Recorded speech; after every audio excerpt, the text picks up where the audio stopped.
종교개혁주의인데 종교개혁이라고 하는 것은 그리스도의 정신으로 다시 돌아가자. 교회가 다시 말씀으로 새롭게 회복하자.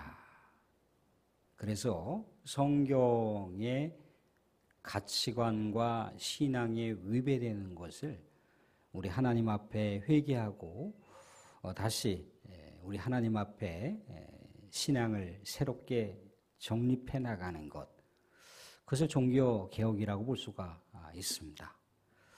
종교개혁의 시발점은 우리가 알듯이 중세 교황청의 만성된 부패와 교황청의 특권의식으로 인해서 수많은 신자들이 신앙적인 자유가 박탈되고 또 신앙에 많은 제재를 받아서 우리 하나님 앞에 온전히 나아갈 수 없는 것에 대한 아픔을 품고 있었던 종교개혁가들이 이래서는 안 되지 않는가. 하나님 앞에 우리 성도들이 자유롭게 나아가서 기도하고 찬양하고 예배하고 하나님께서 모든 영혼들에게 주신 말씀을 교황청 사제들만 특권으로 누려서 그 말씀을 보지 못하게 만드는 그런 어처구니 없는 신앙적인 현실을 좌시하지 않고 기치를 들었다는 겁니다. 초기 종교개혁가들은요, 생명을 걸었어요. 수많은 사람들이 화형대에 처해지게 되고요, 교수형에 처해지게 됐습니다.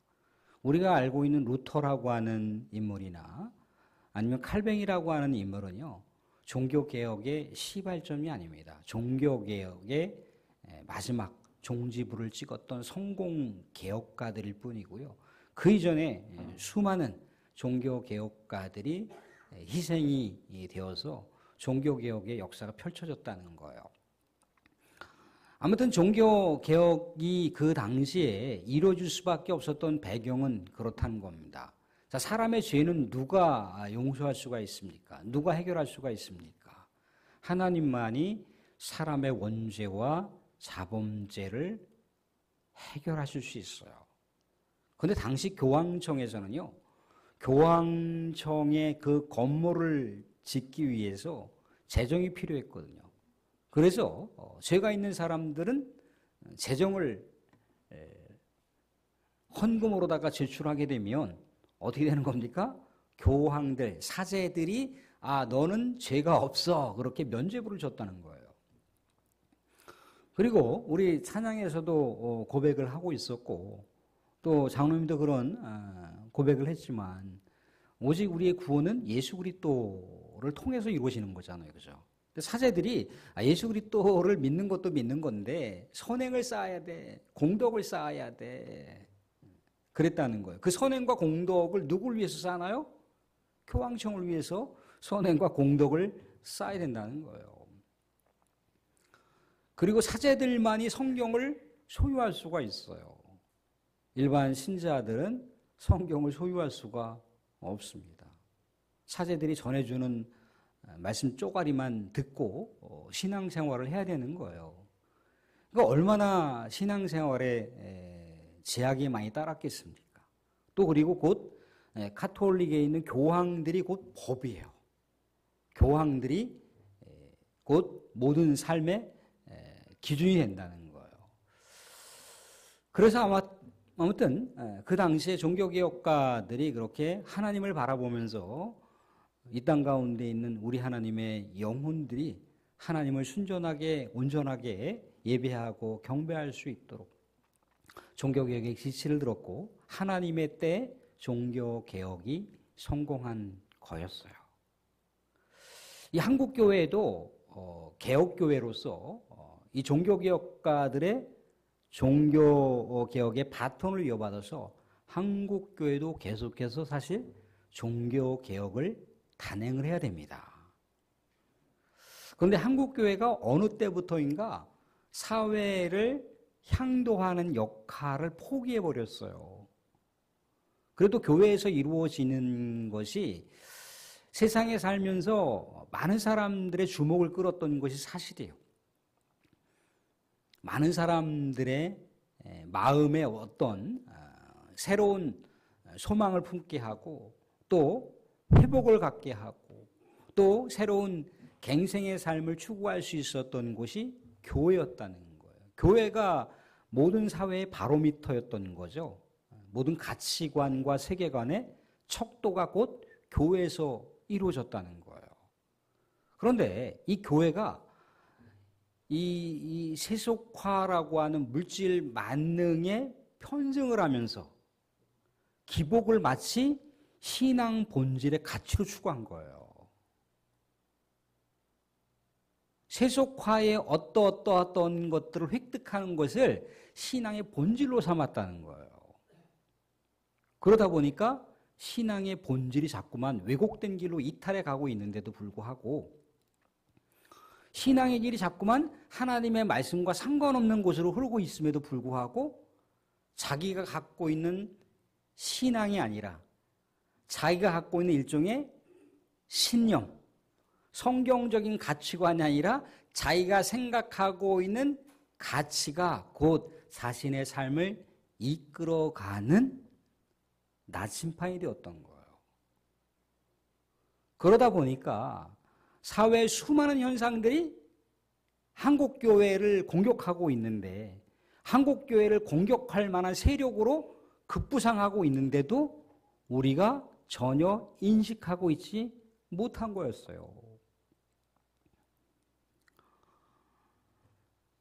기존의 젊은 세대들은요, 기성교회를 떠납니다. 기성교인들이 신물이 나서 떠난다는 거예요. 기성교회 목사들이 싫어서 떠난다는 거예요. 그래서 탈종교 현상이 일어나고 이제 곧 이단이라고 하는 뭔가 그들만의 리그, 그들만의 어떤 공동체 안에서 기쁨을 누릴 수가 있거든요. 뭔가 그 안에서 기성에 있는 교회를 비판하는 것에 자연스럽게 물들어가다 보니까 거기에 있는 사람들과 자연스럽게 어울리게 되는 거예요. 그러니까 이단이라고 하는 것이 굉장히 이렇게 편만하게 퍼져 있고 그리고 기독교가 기독교의 역할을 제대로 못하니까 우리가 알고 있는 저 엄청난 기독교 사학재단이라고 하는 저곳을 이단한테 통째로 집어삼킴 당했잖아요. 지금 굉장히 고도의 치밀한 체계적으로 지금 저곳에서 행정이 이루어지고 있어요. 그 사람이 직접 등장을 하셔서 자유롭게 드렸던 예배를 이제 의무화하고 있어요. 도서관에는요, 베스트 첫 번째 저자로서 노벨상을 수상한 한강 저자가 아니라 누구? 그 교주의 그 사람의 이름이 베스트셀러의 항목으로 올라가 있어요. 이런 식으로다가 잠식당하는 거예요.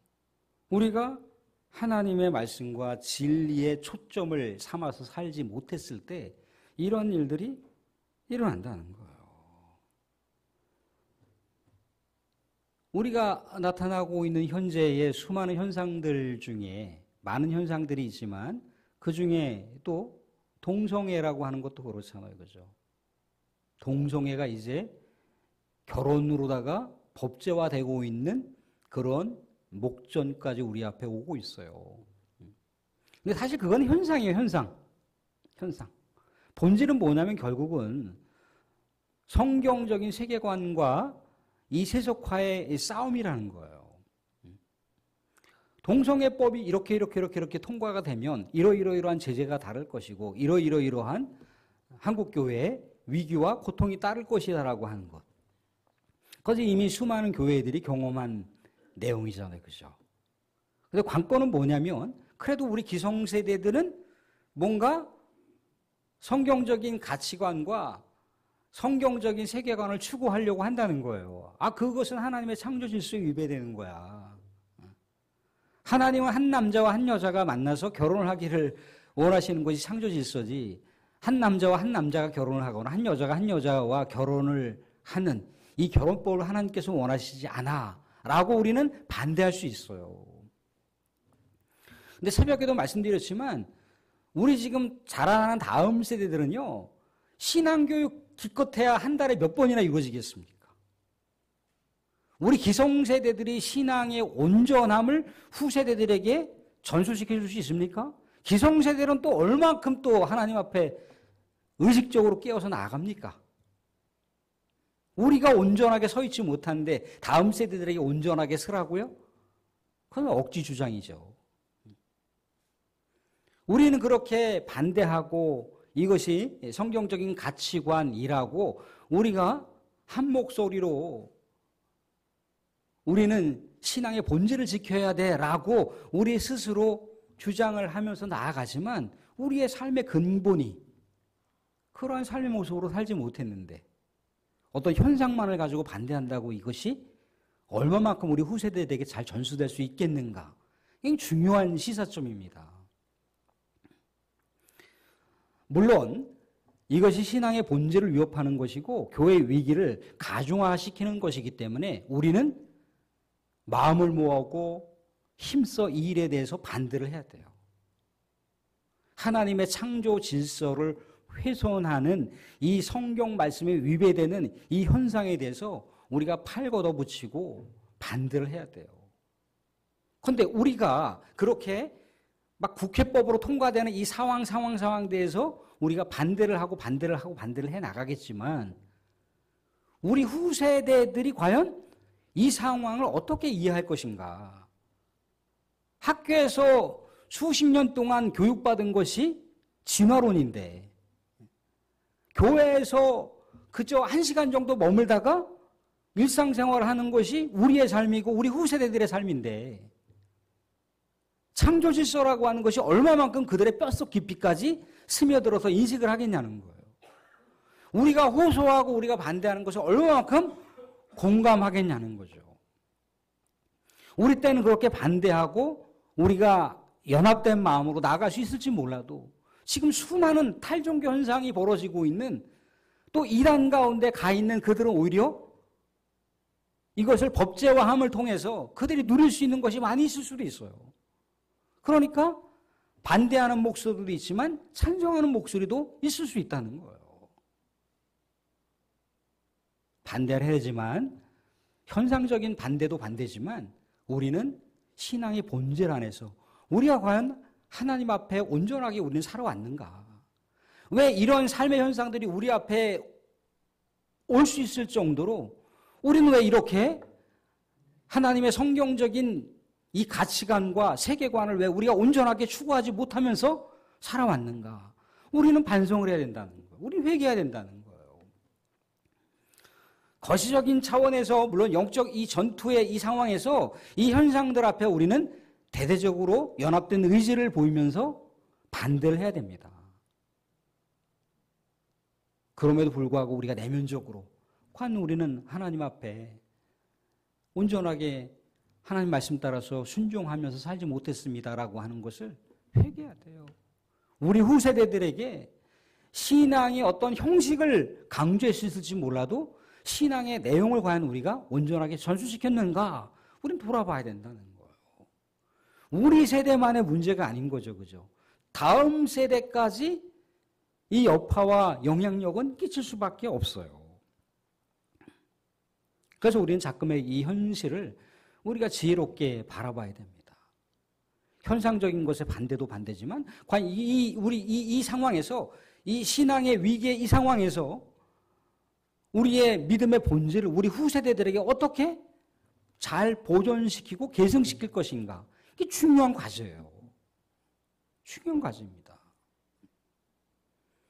왜 미 사회나 저 유럽 사회들이 왜 이런 어떤 법들에 대해서 대응하지 못하고 왜 받아들일 수밖에 없는 상황이 왜 생겼겠어요? 이미 대세가 그렇다는 거예요. 사회적인 트렌드 자체가 받아들일 수밖에 없는 상황이었다는 거예요.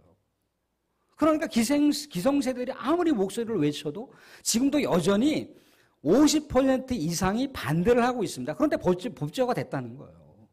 사람들도 알겠지만 우리 지금 여당이나 야당이나 제가 누구라고 언급을 하지 않겠지만 아주 그 이름만 딱 꺼내면 그런 사람들이 다 교회 안수 집사들이고 장로들이에요. 권사들이에요.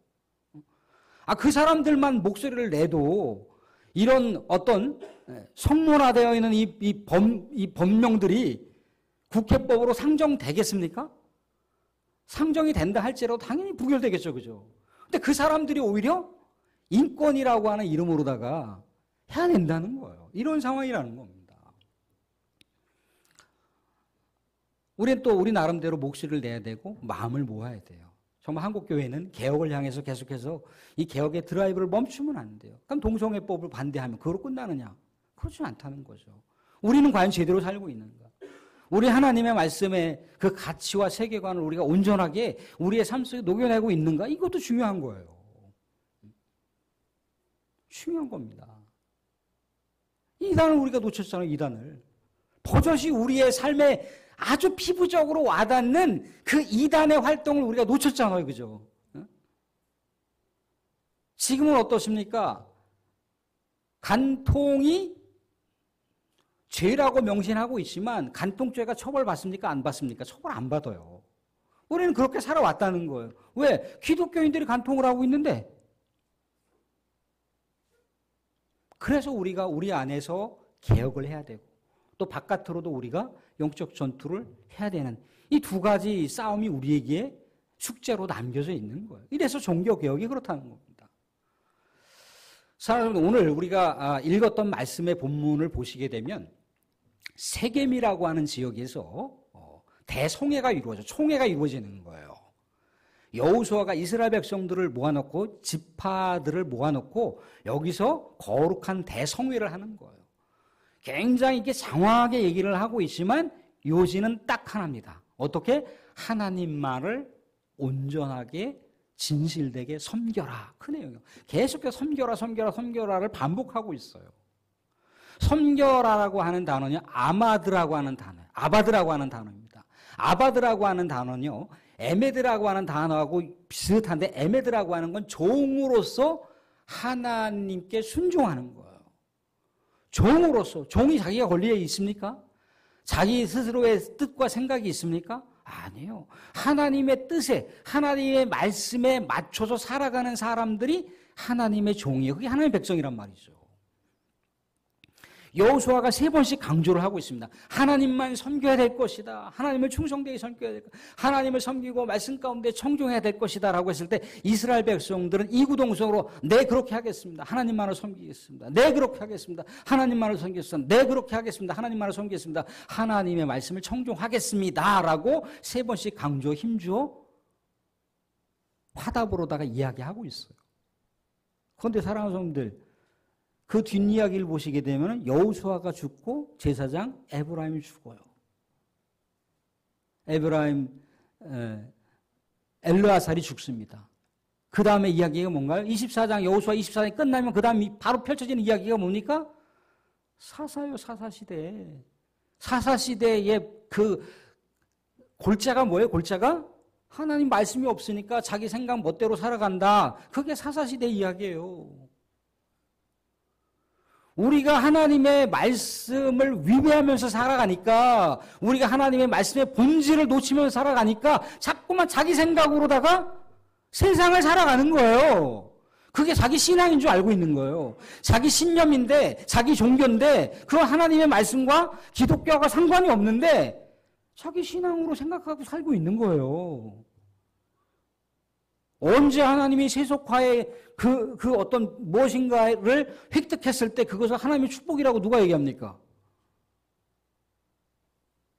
거기서 하나님의 존재를 잃어버렸는데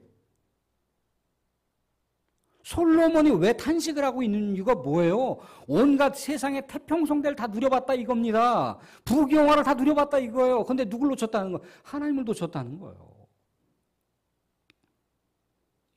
내 하루 24시간 내 생각을 지배하고 있는 것이 무엇인가 생각해 보면 여러분들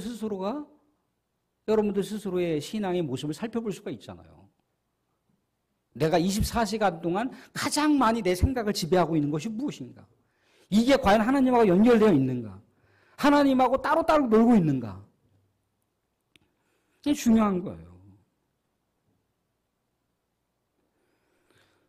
1738년도 요한 웨슬레라고 하는 감리교 창시자가 말씀을 전하거나 아니면 전도를 하게 되면요, 수백만의 사람들이 회심을 하고, 회심을 한 것으로 끝나지 않고 자신의 삶, 하나님의 말씀과 성경적인 가르침에 따라 살지 못했던 삶을 전적으로 회개하면서 술집을 운영했던 사람들 절반 이상이 술집 문을 닫았다고 하는 거예요. 이게 종교개혁이라는 거죠. 종교개혁이 그렇습니다. 사랑하는 말씀을 맺겠습니다. 하나님은 어떻게 섬기라고 하고 있습니까? 온전하게 섬기라고 하고 있어요. 온전하게. 탐임. 분열되지 않는 마음으로, 나눠지지 않는 마음으로, 정말 순전한 마음으로 하나님을 섬기라고 하고 있어요. 또한 진실되게 섬기라고 하고 있습니다. 진실되게 정말 충성을 다하여 온 마음을 다 바쳐서 그렇게 하나님을 섬기라 하고 있어요. 사랑하는 성도들, 우리는 여러 가지 지금 우리의 한국교회와 이 기독교를 뒤흔들 만한 엄청난 위협과 엄청난 공격 앞에 우리는 살아가고 있습니다. 우리는 과연 유연하게 이것을 대처해오지 못했기 때문에 이것에 우리의 사활이 걸려있는 문제까지 대두되게 되어 있다는 거예요. 사람 종교개혁 주일에 우리는 다시 한번 생각해 봐야 된다는 겁니다. 내가 먼저 회개하고 한국교회가 먼저 회개하고 좀 한국교회가 왜 이 지경으로까지 와 있고 한국교회가 왜 세상 가운데 선도하는 역할이 아니라 세상 가운데 왜 걸림돌이 되고 세상이 왜 걱정하는 교회가 되었고 세상이 왜 걱정하는 기독교가 되었는지 우리는 돌아봐야 돼요. 신중하게 돌아봐야 됩니다. 내면 세계의 영적 개혁이 이루어져야 되고 또 바깥으로도 영적 개혁이 이루어져야 돼서 이 기독교의 근간을 휘두르고 있는 이 엄청난 이 파괴적인 이 세력들 앞에 우리가 어떻게 대응할 것인가. 우리는 다시 그리스도의 정신으로 돌아가야 되고 말씀으로 돌아가야 되고 우리의 삶을 정말 섬세한 부분부터 하나하나 다 새롭게 개조하고 개혁하게 됐을 때 하나님 우리에게 나아갈 길을 주신다는 거예요. 우리의 마음이 개혁이 안 됐는데 우리의 현상만을 고친다고 우리의 마음이 개혁이 됩니까? 혹시라도 하나님께서 허용을 하시면 어떻게 되는 겁니까? 하나님께서 허용을 하시면 우리에게 저주가 되는 것인가요? 아니면 우리가 다시 하나님을 바라봐야 된다라고 하는 하나님의 진중한 교훈의 메시지인가요? 우리는 이 작금의 현실에서 우리 스스로가 하나님 앞에 깨어있는 신실한 신앙인인지 내가 깨어있는 신실한 신앙인으로서 이 신앙을 우리 후세들에게 전수하고 있는지 우린 스스로를 돌아보면서 더 하나님 앞에 깨어있는 우리 성도가 되실 수 있기를 그래서 한국교회의 수많은 이 어려운 상황 속에서 영적 전투의 승리의 길을 알려주실 주님을 바라보면서 더욱더 지혜롭게 이 현상들에 대처할 수 있는 우리 한국교회, 우리 광기교회 성도들이 될 수 있기를 주님의 이름으로 축원드립니다.